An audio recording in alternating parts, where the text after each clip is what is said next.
let's begin. This is Dr. Naomi Kimishima, ID 422194. Hey, little guy. Tell me what we know so far about this. Oh, right. The victim's 30-year-old Dennis Taylor. At 3:30 p.m., someone in the same building reported a fire.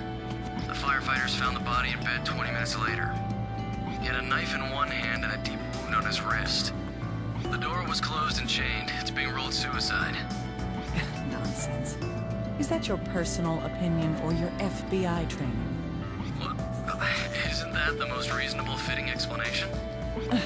I thought people learned when they grew older. Doctor, what do you mean by that? Let's begin. Show me how this life's flame was snuffed out.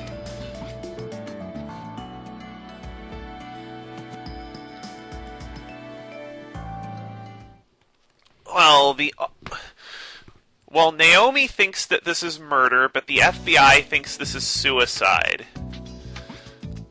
Let's go ahead and get this started.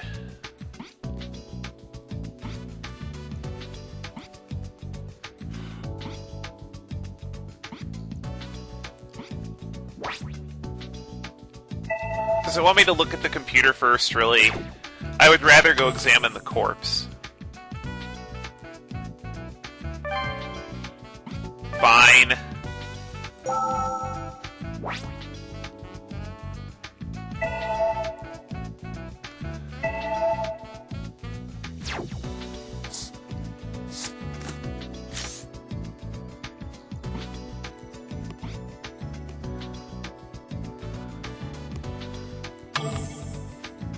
Oh, I guess he could analyze that while we go to examine the corpse.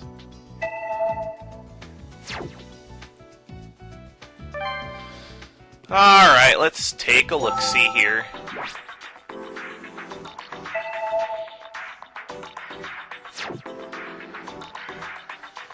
Let's take a look at the body first, see what we got here.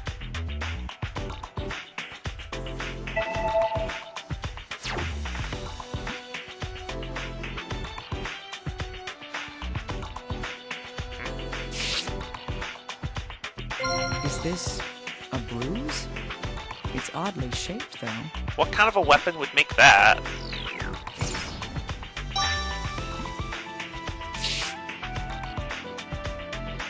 Huh?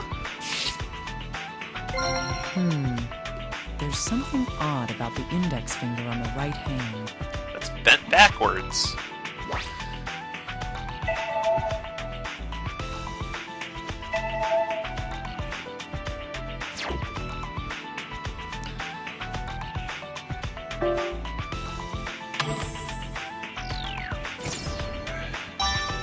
Indeed. We can't say what's wrong with it for sure until it's sent in for analysis, though.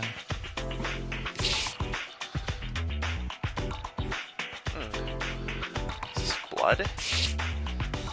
This wound on the wrist is believed to be the cause of death. Even though this looks like a self-inflicted wound made with a sharp knife, there's something unnatural about it.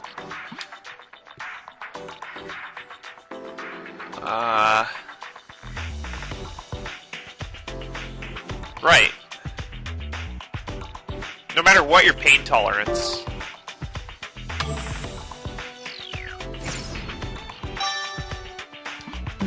That's right. There's only the one wound on the wrist. A single slash, deep enough to reach the artery. No matter who it is, pain is an immediate response to a cut. No one should be able to make a single cut this clean and deep without flinching. I can't say this is proof of homicide, but I can't ignore this incongruity. Is this all the evidence? Any more evidence around here?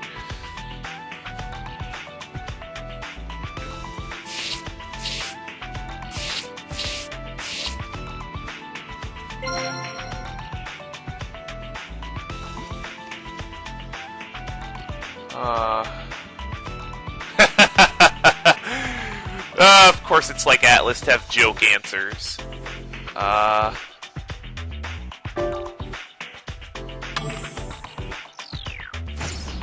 There we go.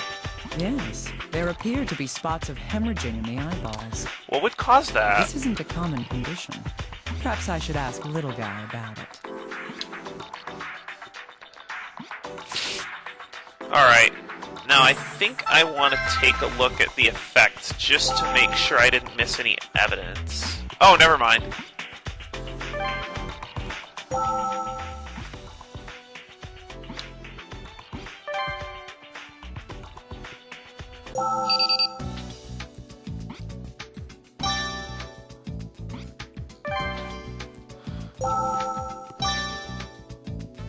Huh? Dr. Kimishima, the results of the examination of the knife have come in. Let's see, the knife itself is a cheap common brand sold all over the country. It'll be difficult to locate where the knife came from. The blood left on the blade matches the deceased's. Only his fingerprints were found on the handle as well. What does that mean, though? I see. At least one thing is clear now. That is...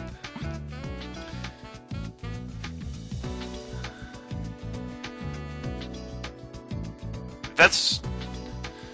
Now, this is the first answer I'm thinking of, but I don't think that's true.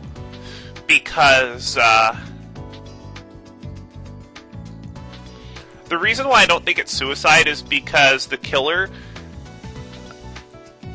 could have, smudged the knife, like, you know, put the victim's fingerprints on the knife, and obviously the killer was probably wearing gloves, so it's not definitely a suicide, and there are very rarely definitelys in investigation. So I'm gonna say that the knife definitely cut him. Cool. Yes. This knife is believed to have been used to slit the victim's wrist. Even then, we can't prove that unless we compare it to the wound.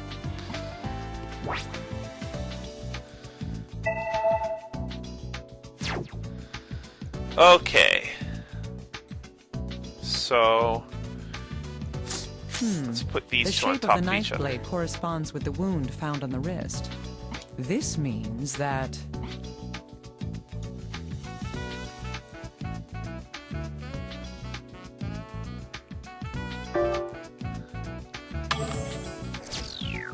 There we go.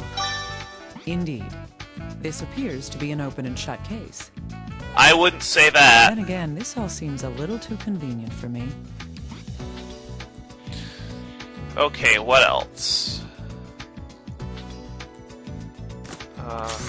There's no mistake. This finger is fractured.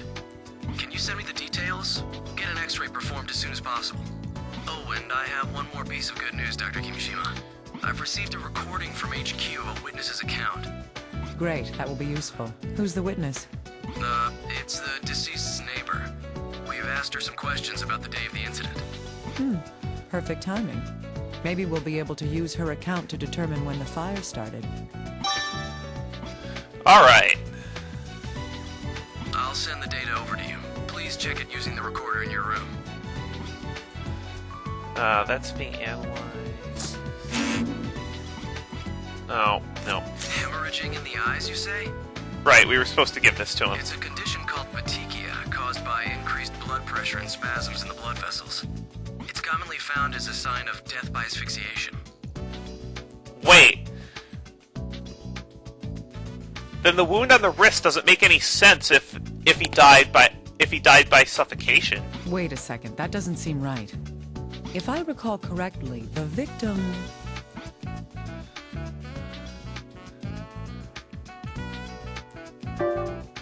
The cause of death was thought to be hemorrhaging from a slashed wrist. If the cause of death is asphyxiation, it's possible that we are dealing with a homicide.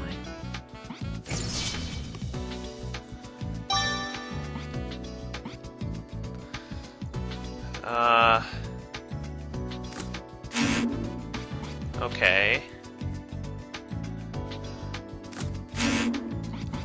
Alright. There appears to be nothing more we can do here, so let's listen to the recording.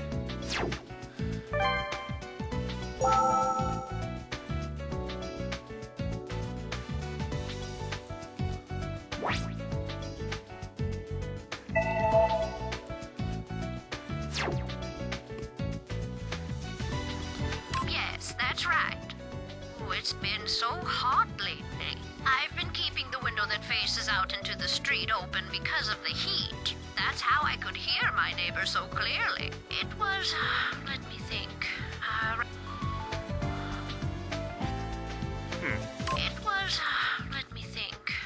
Around 3 in the afternoon? Yes, it must have been. I was watching Farewell Danny at the time. I heard this loud noise. Okay. I heard this loud noise from my neighbor's room. And then the fire alarm started. A loud noise followed by the fire. That may be a clue. Okay. The way she described it, the sound doesn't seem to have been something exploding. Could the noise have been made by someone in the room? Or something else? I'll see what else she has to say.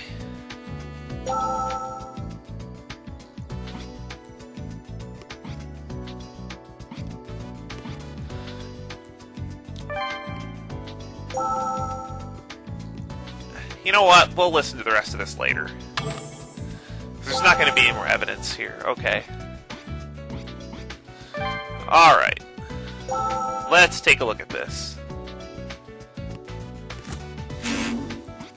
Okay, it's not those.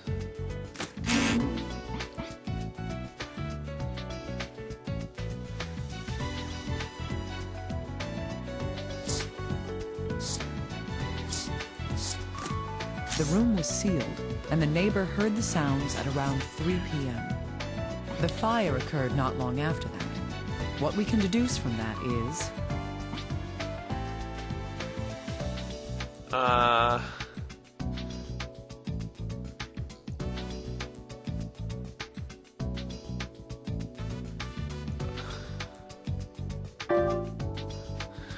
don't see how any of the other choices make sense.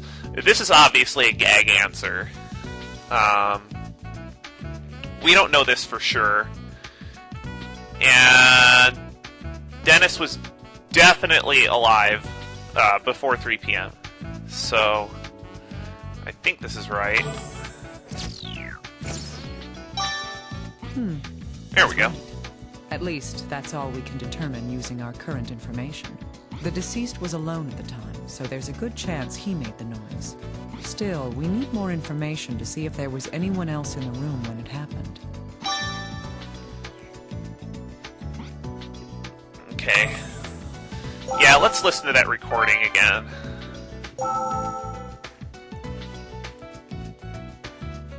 Yes, that's right. Okay. Yes, that's right. I've been keeping the window that faces out, and that's how I could hear my neighbor so clearly. That's how I... Oh, oops. It was, let me think. Yes. I heard this loud noise from my... Yeah, let's just start here. I was really surprised. I think it was about 10 minutes. I looked out the window and saw smoke coming from next door. I ran over to my neighbor's door, but...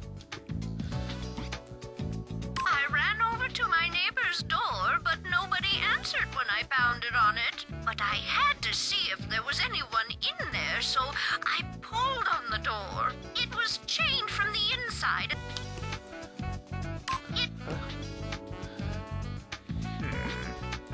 It was chained from the inside, and no one answered me when I yelled. Yes, the fire truck came soon after that. Yeah. A firefighter cut the chain on the door and went inside. My neighbor? No, it seems he lived alone. Okay, that makes sense. Oh, but I remember An electrician. At around noon. So an electrician had come to the deceased's room that day at around noon. Okay, that's... That was much earlier than when the fire supposedly started, but we should investigate it. Hello.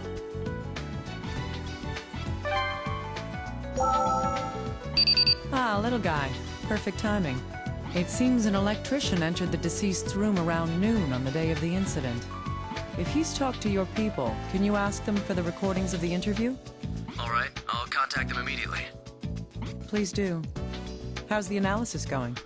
Well, regarding the fracture on the corpse's finger, the right index finger was fractured by an external force.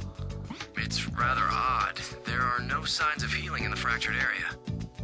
No traces of healing. That would mean...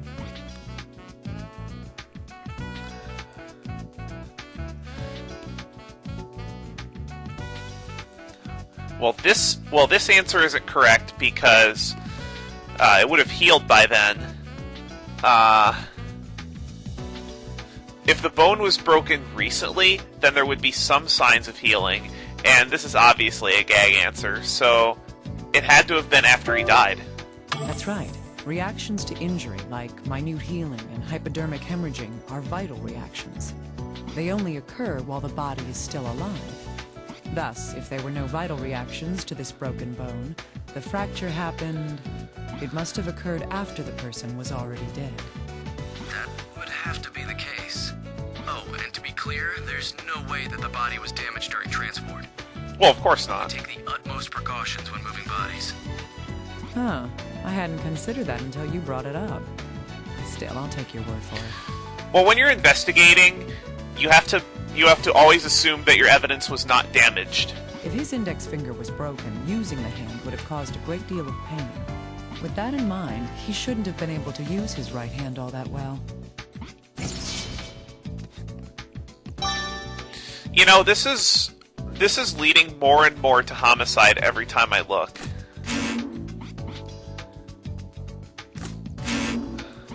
Okay.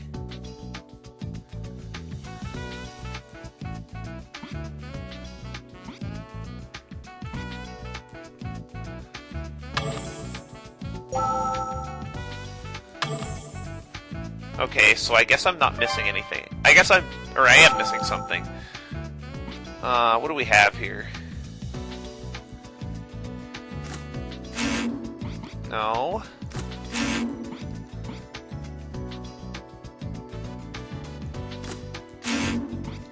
Okay.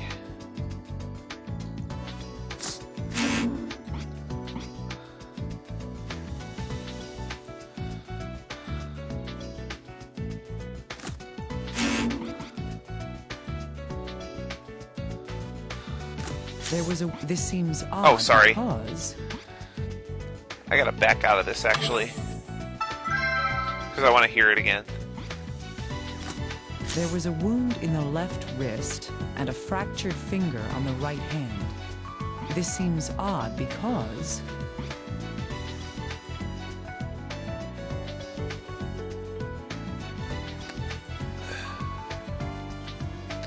So if he cut his left wrist open, and his fractured finger was on the right hand, that if this was a suicide, then he would have had to use his injured hand in order to make that cut, which doesn't make any sense considering how clean the cut was.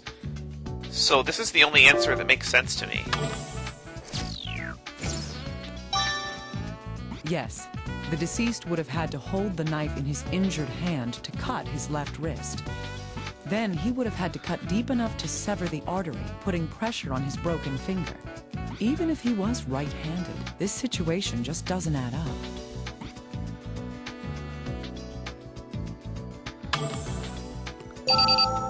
Hello, Dr. Kimishima. Cut the small talk. What do you want? So cold.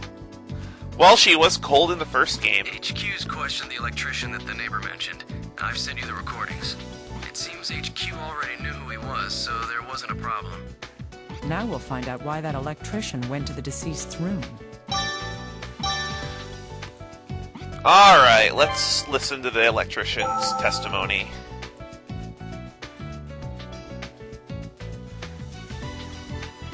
Yes?